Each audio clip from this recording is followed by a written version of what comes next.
You're listening to The Central Cast, a podcast for mystics and misfits just like you.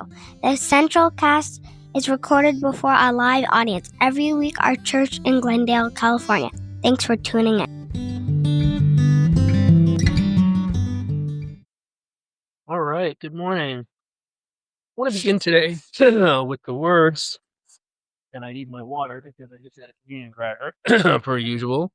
I want to begin today with the words of St. John of the Cross, who was a 16th century Catholic priest and mystic, who said this: "Have no light to guide you, except the light that burns in your heart.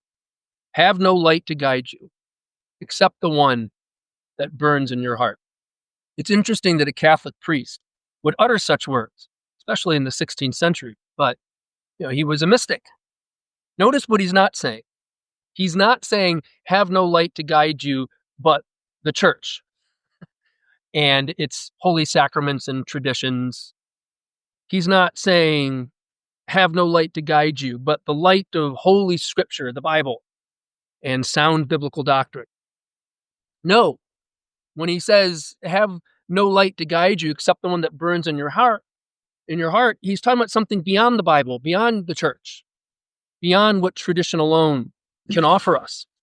He's talking about something deeper and more foundational than all of that. In short, he's talking about the light of pure love and one's desire to be completely and totally enmeshed and united. That's good news. He's talking about even better. I am recording. He's talking about one's desire to be completely and totally enmeshed and united with pure love or divine love. And for him, the way that one accomplished that was through what he called the dark night of the soul. How many of you have heard of that term before? Okay, a few of you, yeah. That's St. John of the Cross, and it's a poem that he wrote. Again, this is the Middle Ages, the dark night of the soul, which is a poem about this mystical experience, this journey that the soul goes through in the process of becoming one with God, one with divine love, as he would say it. Passing through the dark night of the soul for him meant detaching from all worldly desires and possessions and experiencing a great sense of meaninglessness in it all. He was a priest, right? So there's kind of this ascetic, monastic flavor to him, letting go of worldly things. This experience was purifying and refining for him, like the fires of a crucible, after which one was, I guess, purified, but united with divine love. His dark night of the soul was similar to what we would call today deconstruction. Within both ideas, there is this similar kind of letting go of past attachments, letting go of certainties, and embracing instead unknowing, frailty, uncertainty, and doubt. In both deconstruction and the dark night of the soul, there is a confrontation with the void, meaning the utter meaninglessness and emptiness in all things. This is like the book of Ecclesiastes, vanity of vanity, all is vanity, and chasing after the wind and emptiness is in all things. That's the dark night of the soul, but it's also deconstruction.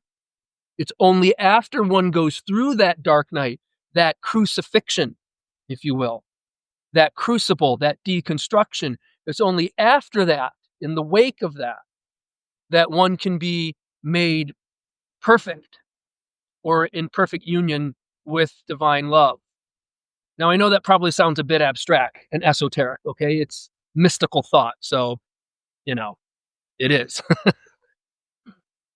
But a really good real world example of how this might look is this. I don't know about you, but I'm often criticized by evangelicals and fundamentalists for trading my faith in for politics. I'm often criticized. They often say deconstruction made me trade the gospel for socialism. I traded sound biblical doctrine for Marxism, socialism, wokeism, critical race theory, social justice, the whole kit and caboodle. Anyone else ever hear that critique before? right? We traded our faith for politics, the politics of the left. And to be honest, it's not far from the truth. The truth is we traded our evangelicalism and our fundamentalism for love. Deconstruction led many of us to a place where love itself, aka social justice, empathy, compassion, care and concern for the poor and the powerless, liberation of the oppressed, human rights for all, deconstruction led us there.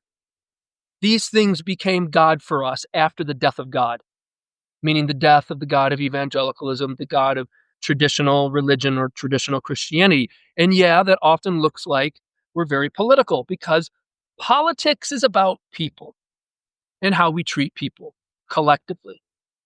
But make no mistake about it, it's really about love. And it was deconstruction and the dark night of the soul that led us here. This is what I think St. John of the Cross meant by have no light to guide you except the one that burns in your heart. I think he was talking about the light of pure love. This was his mystical union with God, and it can be ours too. And this guiding light isn't just about who you love, but about what you love and why. In other words, what are you most passionate about? What moves you? What fills you with joy and a sense of meaning in your life? What makes you feel connected, alive, connected to your true self and to others? What is life-giving and life-enriching for you? Because these things are your guiding light. That's what he's talking about when he talks about being united with divine love and the essence of life and being itself. What does it mean to be alive for you, to be really alive, not just heart beating, lungs working? What does it mean for you to be alive? What gives you life? This is what he's talking about. This is your guiding light. This is love. Have no light to guide you except the one that burns in your heart. Have no light to guide you but love. This was his mysticism. And for me, it's kind of the depths of mysticism. When we live this way, we find ourselves in perfect union with God and even the universe itself, even the cosmos itself, because connection, mutuality, and interdependency is the nature of reality and the universe. Earlier in this series, we talked about physics a little bit. I'm going to go back there for a few minutes. Physics, science, and like Jack Caputo once said, physics is the only metaphysics we're really going to get. And by that, he didn't mean that science is, replacing spirituality, but there is something, I think, spiritual and metaphysical about physics. Physics is showing us today, quantum physics, of course, is showing us about entanglement and connection and oneness. And, excuse me, get that down over here. There's this new area of thought today called quantum social theory, which is taking its cues from quantum physics and quantum mechanics. Like quantum physics, quantum social theory is based on the fact that on the most foundational level, people and social systems, just like particles and waves, are so entangled and enmeshed that it's often not possible to describe them as separate. Terms like entanglement are used to describe how differences and separation between objects in space and moments in time are really just subjective and illusory. And again, all of this holds massive import for social theory and is being integrated today into sociology and political science as ways to better explain and understand social dynamics on every level, from individual relationships and small communities to large institutions and organizations and nations, governments, corporations, and markets. What we're learning today is that people and systems are often entangled in these complex webs of interdependency. And it speaks again to these ideas, these mystical ideas of connection and oneness, entanglement, mutuality, interdependency. And I realize quantum social theory isn't mystical per se, but it's part of this greater mystical worldview that I'm trying to present, whereby on every tier of reality, including the social and political, we see our connection with others and with reality and even nature and the universe. A good example of quantum social theory can be seen in an insight from the late James Baldwin, who I love to quote. He was prescient and ahead of his time in many ways. He once said this: the price of the liberation of white people. He talked about the liberation of white people too. The price of the liberation of white people is the liberation of the blacks. The only way the white man can be liberated is to become black himself, to become part of that suffering and dancing he now watches wistfully from the heights of his lonely power. End quote. Baldwin was talking about how our destinies are tied together, and that in order for Black America to be liberated from white supremacy, white America must first be liberated from itself, from its hate, from its fear, from its heritage, in a sense, from its history. Our destinies and well-being are tied together, Baldwin believed. He believed there is no such thing as personal salvation. Put it in our Christian terms. There is no such thing as personal salvation. There is only collective and communal salvation because we are one. There is only communal salvation and communal liberation as we simultaneously liberate ourselves and each other, because what we do to each other is also what we do to ourselves. When we harm others, we are also harming ourselves, our own soul and humanity, whether we know it or not. A good example of this today can be seen in what's happening with the ICE raids and the brutality, the utter brutality and cruelty that federal agents and their proxies, bounty hunters, what they are doing to innocent people. An article recently came out in The Atlantic, and I don't know if any of you saw it, featuring anonymous sources from within ICE who describe that morale's pretty low and people are leaving because they can't stomach what they're doing to people. I have a friend who's an expert in law enforcement mental health. She's spoken at Central before. Her name is Mary. Some of you probably know who she is. She's an expert in law enforcement mental health, and she told me recently that she expects to see a rise in suicide among ICE agents in the coming years if this keeps up. Because the same thing often happens in policing. When people, as part of their job, are forced into inflicting violence and harm on others, it destroys their soul. It destroys their mental health. It destroys their own humanity. How could it not? You can't brutalize and dehumanize others without also brutalizing and dehumanizing yourself. Unless you're a complete psychopath, sociopath, and those people exist. But most people in law enforcement and ICE are not clinical psychopaths and sociopaths. Here we see how quantum social theory works. And I think this holds spiritual implications as we learn just how connected we are on every level, including the social and the political. The more we understand the depths of our connection to each other and the world around us. Our mysticism can't just be ethereal, spiritual jargon. It has to have this real world social component to it, I believe, for it to be meaningful, for it to be actually real and, frankly, godly. For it to be our faith. It has to be tangible, has to be real, has to live in the real world. My hope is that as this social theory, quantum social theory, if you will, is made more and more part of our greater cultural awakening. And I hope it is part of our cultural awakening. I think a shift in our collective consciousness is underway. I have that hope. A shift in our collective consciousness towards oneness and connection. I'm a big believer in this idea that the intellectual, spiritual, and social zeitgeist of a culture is tied directly to their understanding of reality.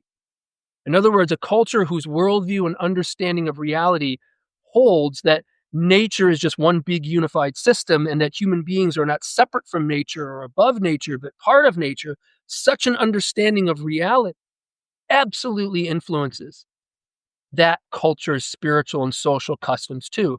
Native American worldviews are a great example of this. And my hope is that the same thing is happening with us in modern Western society, modern Western culture, as we continue to grow in our understanding of reality in the quantum age. When you think about it, Western culture over the last 300 years has been deeply informed by what's known as a Newtonian understanding of reality.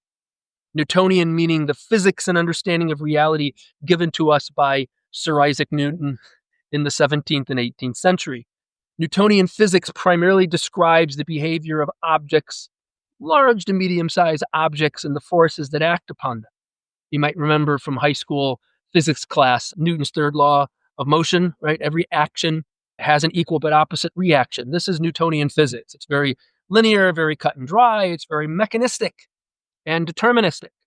And in a way, it gave us the modern Western worldview that says nature and the universe is entirely rational and like a machine and can be understood through careful observation, that mechanistic understanding of reality trickled down into every aspect of our culture, not just in the sciences, but art, politics, social theory, economics, ecology, even religion and theology.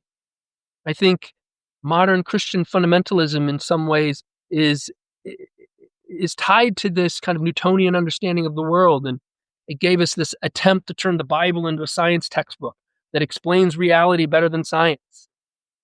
But the Newtonian age has given way to the quantum age and the age of relativity.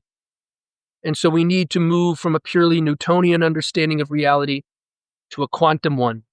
And I mean that mostly today in terms of the social and the spiritual. We need to explore and embrace how everything and everyone is entangled and connected, and follow that to where it leads. And where it leads is to a place of mutual care and concern. It leads to a place of love. And this is where I think all mystical thought, all mystical traditions worth their salt lead to a place of love, pure love, a place where St. John of the Cross lives. And this idea that we are to have no other light that guides us, but the one that burns in our heart, the light of love and connection, mutuality, oneness. May this be our guide. May this be our worldview. May this be our faith, now and forever. And that's the end of our series on mysticism. And as always, we want to open it up for dialogue, discussion, and if there's a primer for this, a discussion question. I'd love to hear. Earlier I asked questions like, what are you most passionate about? What makes you feel alive? What makes you feel connected to yourself and to others in the world around you? What gives you that deepest sense of love and connection in your life? It doesn't have to be overtly spiritual. But I'm curious if anybody wants to talk about that or anything else related to mysticism, as this is, the final. It's not really the final Sunday. It's like the last time we're going to talk about this. Yeah, Emily. Just stand in the light so you guys can see me really good. Always stand in the light. Always in the light. I don't know if I can articulate this well, because there was a lot of thoughts sort of swimming around. But singing to me is I'm very passionate about that. I'm very passionate about animals and rescue and stuff like that. For a long time, when I sang at church, I would get so emotional that I almost a lot of the times I couldn't get through the song, or I had to pause and start over. And I would always start with hey, I'm going to cry. So just everybody, it was an announcement every week. And then it was a thought occurred to me, if this is the deepest thing that is in my soul, why are we why shouldn't I be passionate about it? Right? Why shouldn't emotion come up? And it sort of is tied into spirituality for me, because we were taught to always be composed, right? You need to be composed. You can't trust your own gut, because that could lead you astray. You can, there was always ignore your own feelings because they're wrong and it's the devil and you got to go this way and this is the only way that there is, And I realized today that I knew who God was when I wasn't at church. It was very obvious to me who he was, what I was to do, how I was to be. Even if I was cussing, smoking, drinking, doing drugs, whatever, I was still a loving, forgiving, supportive human being who cared about others. And it became blatantly I became blatantly aware of it today for some unknown reason, that religion's the problem. It's not God that's the problem. And then it was just they tell you all the things that aren't at all what Jesus was about. Jesus was passionate. You know what I mean? Like, he moved mountains and, like, parted seas. Like, how is that not passionate? How is this, it's just such a weird thing to think that anytime I got close to God, I knew that what being in a same-sex relationship was right. Every time I was away from it, I felt weird about it because I was stuck with all the things that they told me. So it's interesting, that whole, I don't know, all those things connecting, but just passion was like, I'm still passionate about people. Like you said, I mean, politics is really how we treat people, right? So, like, why shouldn't I get into a passionate conversation with someone who has an opposite view? Because they're fine with, all lives matter, but yes, definitely send them to alligator Alcatraz. Or yes, this person was a criminal, so they deserve what they got being under the knee of a police officer. Like, what are we taught? Like, how does that equal that? So we're still in that, you know what I mean? But I'm on way far on the side that I know what I believe is right. I can go to sleep every single night peacefully, knowing that I have every single day acted in the way that I know God wants me to be in this world. So it's just interesting. Yeah. Good stuff. Thank you. You like that ending? It was like a joke that you don't have a punchline to. I was just like, that's it. I'm done. Emily. Yeah, Dorian. Leanne? I know. I was like, And then we got to do it in, Leanne and then Dorian. It has to be Anne. Because of, Yeah, a little different off of that, but just going off of the mutuality idea, something that I caught, if anyone listens to, I think it was Faith for Normal People, if anyone's listened to that podcast, which I love. They were recently speaking with Richard Rohr, who just had his new book, The Tears of Things, which I've ordered but not read, so I'm sure it's great. But he was talking about how, just like a quick moment, he was like, you come to understand that goodness is its own reward. And that, I don't know if he used the word evil, I'm trying to remember the vernacular he used, but just like acts of evil, like that is like its own punishment in a sense. Not that we shouldn't pursue justice, not that we shouldn't, but something that's just given me a little bit of peace. Like you're talking about being able to sleep at night, of like, we see these figures today of like, you know who they are, like Elon and Jim Jordan, just all those people where it seems like, oh, they keep winning. They're winning. They're getting money. They're getting influence. Like Bezos had this great wedding. Like it's like they're living life and it's going great. And I think something that's given me peace is like, actually, no, like they're not really winning. Do they really know peace? Do they really know love? Do they really know joy? Do they really know connection that isn't based on a transaction or money or domination? No, they don't know these things. They're the best parts about life. These are the fruits of life, the reason we should be alive. So it's just that mutuality that's helped me kind of process this idea of like the a-holes are winning. It's like, winning what? Money? Yeah. Great. Like, great. You have lots and lots of money. Good for you. I mean, not that money isn't great to have to survive, but anyway, and not saying we shouldn't pursue justice with those people or that they shouldn't see, ramifications for their actions, but it's just helped me kind of process that notion of like the bad guys are winning. Right. But what are they winning, really? What does it profit a man if he gains the world but loses his soul? That's it? Yeah, I know, right? Yeah. Yeah. Yes. No, but yeah, absolutely, man. Yeah. That's really insightful. So I think about my time whenever I really got involved in church. My parents had just divorced and I was going through a lot as an adolescent. I felt like it was, in a way, the church was a form of escapism for me.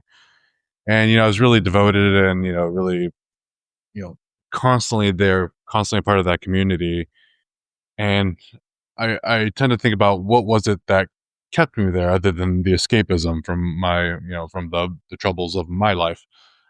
And it kind of made me think about like children, how children, or this, debatable idea of how we're all innately good, right?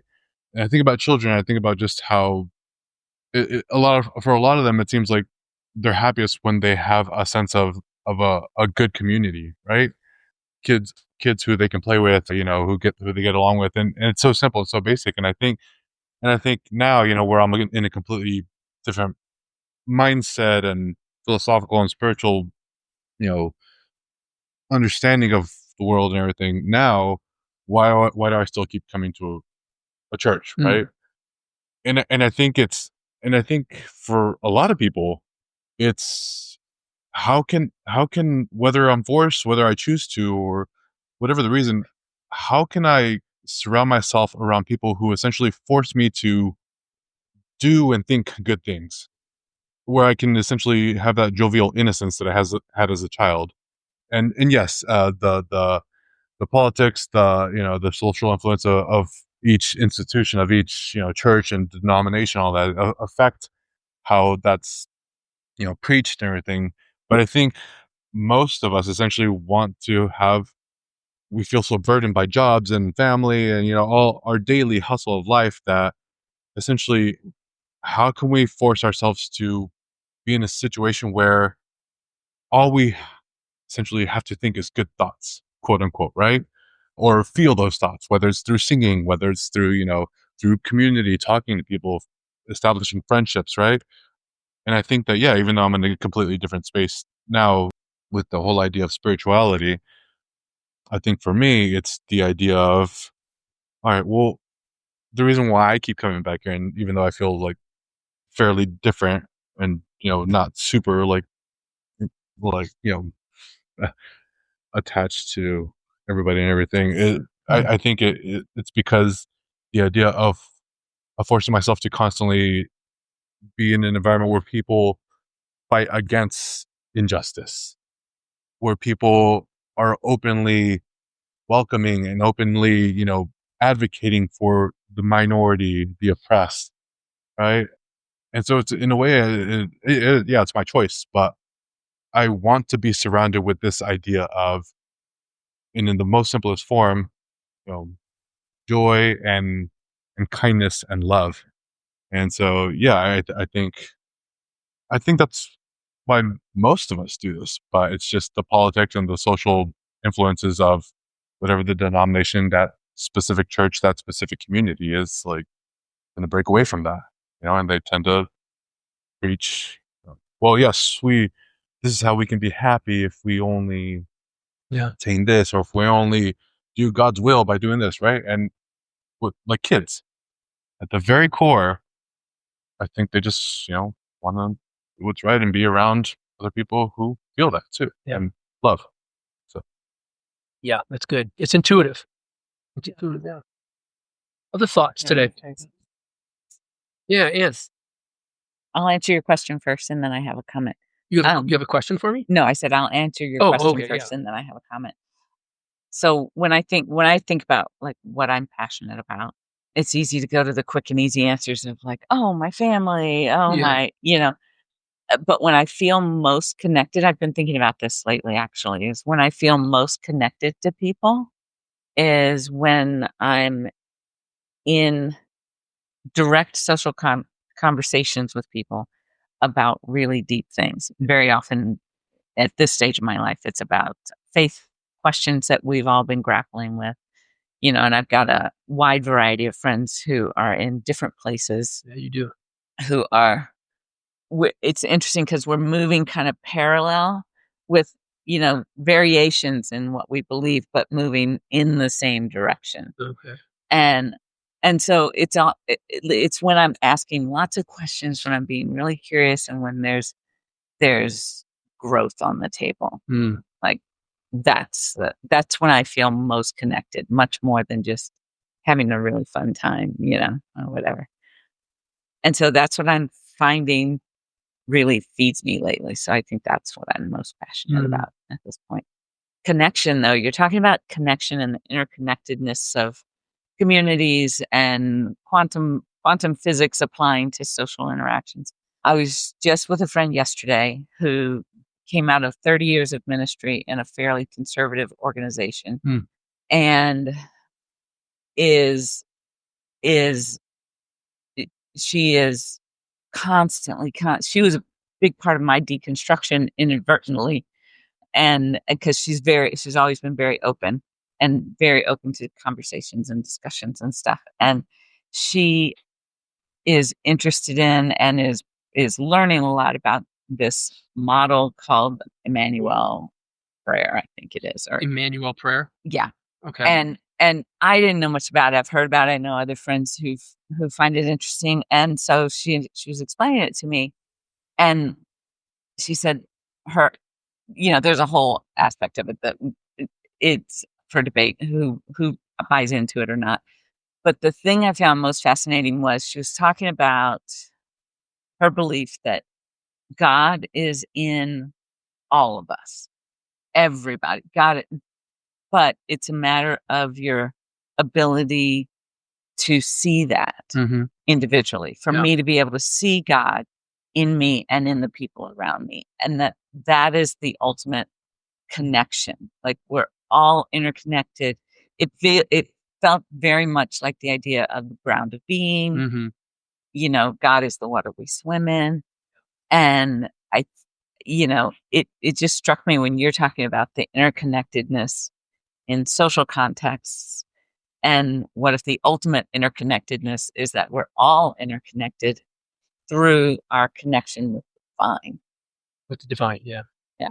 No, that's really good. It raises a good question. I mean, how much different would Christianity, specifically in America, look politically, socially, if people had been raised on this message that we are all image bearers of God, the Imago Dei, right? Or that the kingdom of God is within all of us, as Christ taught, right? Or that the incarnation of God in Christ represents the incarnation of God in each of us.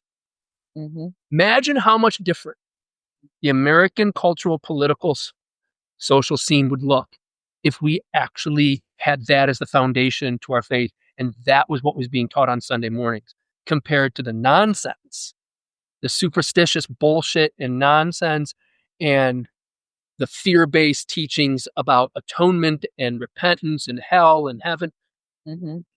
As opposed to the idea that God is in you once you join us. Oh yeah. As opposed to that idea that you're not enough. You're born depraved. You're born exiled. You're born doomed. It's all fear-based. It's all bad news. And it's meant to coerce and manipulate, fill the coffers, fill the pews, and fill a movement of people who are manipulatable for political ends, for the ends of power. Yeah. Imagine how different the world would look if people were just taught about love and shared humanity. Exactly. It's not rocket science what we're doing here, right? It's just love. It's like that lyric from, remember Jewel, the artist? In the end, what does she say? Remember that song? In the end, only kindness matters. That's it. That's the gospel. That's our faith. That's mysticism. It's all mysticism. Really. Anyway, thank you for bringing that up. I could have just said that today, talking about Newtonian, but theory's helpful. It all comes back to theory's helpful. I can't just say, I have to talk. I can't just get up here and say for 30 seconds, loves it. Thanks for coming. Everybody go home, No, thanks. Yeah, that's good. Other thoughts, remarks? It's a good end to the series. Yeah, sure. Sure. I let a lot of stuff go most Sundays, so no. I think it's like I also had another realization that is probably super simple, but it just sort of, I think that when in the way that I approach or we approach is authentic, right? So then it authentically changes us inside. And so then we end up on the woke side of things, right? Like this is why we are on the side that we are, because we have authentically, like, we're focused on the authentic things of God's Jesus' teachings and all that kind of stuff. And the people who are still wrapped up in the evangelicalism, they have an inauthentic way and approach because they're focused on the wrong things of the Bible and of the teachings. And so then that doesn't change them authentically. And I say this about specifically like my family, like they wonder why they still judge people the way that they do. And you know what I mean? Like they're just like, oh, I feel bad because I'm not going out spreading the word, or, talk smack about the lady at JC Penney's or something like that. You know what I mean? Like, you're doing that because you haven't changed inside authentically because you're focused on the wrong things. And it's those people, the leaders, that are making you think that those are the right things. Yeah. And you're just constantly being swindled. It's the biggest heist of all time, just like Trump being president. That's the biggest heist of all time. Like, if you just ask yourself, what does a man of God look like to you, right? If you were to write down the attributes and traits of and actions of a man of God, how in God's name, right, can you say Trump fits that? Like, to me, it's just so glaringly obvious that I'm just like, but if you're being inauthentic all the time, if you are not authentically you, how can you see authenticity, right? Like, how can you see the truth? Yeah. It's just, this is where we are. Yeah. Thanks, Emily. Well, everybody, thank you for being here. And again, next week, we're not here on Sunday mornings. I keep getting asked every week, are we there this Sunday? I know it's a little confusing. Next week, we're not here. Clear sailing from here on out after we come back on the 3rd. I don't know of any dates, although I should be honest, we are planning on doing these dinners once a month. So it's a bit, but I think we're going to plan it so it's always the last Sunday of the month, so we won't have this weird, confusing rhythm. But anyway, please join us for dinner. But that's it. Thank you so much for being here. God bless. Much love, Leanne. Stick around so we can say our goodbyes. But go in peace, friends.